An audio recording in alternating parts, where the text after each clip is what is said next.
एक ट्रेन लाहौर से निकलती है कोयटा के लिए।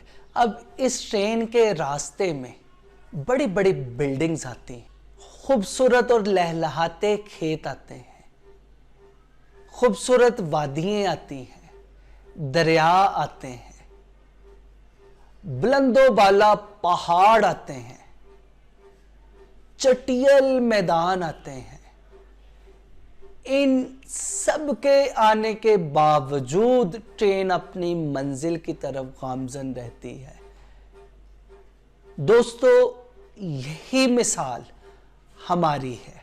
जब हम अपनी जिंदगी के एक मकसद को फॉलो कर रहे होते हैं तो बहुत सी ऐसी डिस्ट्रैक्शंस आती हैं जो कि हमारे अटेंशन को डाइवर्ट करने के लिए, हमें अपने मकसद से हटाने के लिए हमें अपनी तरफ अट्रैक्ट करते हैं। लेकिन ट्रेन की मिसाल हमारी जिंदगी में सबसे बेहतरीन मिसाल है कि वो ना ही खूबसूरत वादियों को देखने के लिए रुकती है, ना ही चटियल मैदानों से घबराती है और ना ही बुलंदो बाला पहाड़ों पे चढ़ने से घबराती है। ये नहीं करती कि ये बुलंद पहाड़ पे चढ़ना मुश्किल है तो मैं यहां से आगे ना बढ़ूं।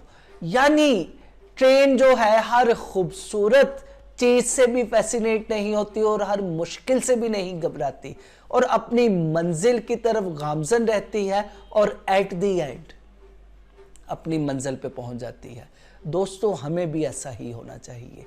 हमें खूबसूरतियों से फैसिनेट नहीं होना चाहिए, हमें मुश्किलात से घबराना नहीं चाहिए और सबसे अहम चीज़, अपना फोकस अपनी मंजिल पे होना चाहिए। जब तक हम मंजिल पे पहुंच नहीं जाते तब तक हम रुक कर दम ना लें और जब पहुंच गए तो तब हम सेलिब्रेशन करें।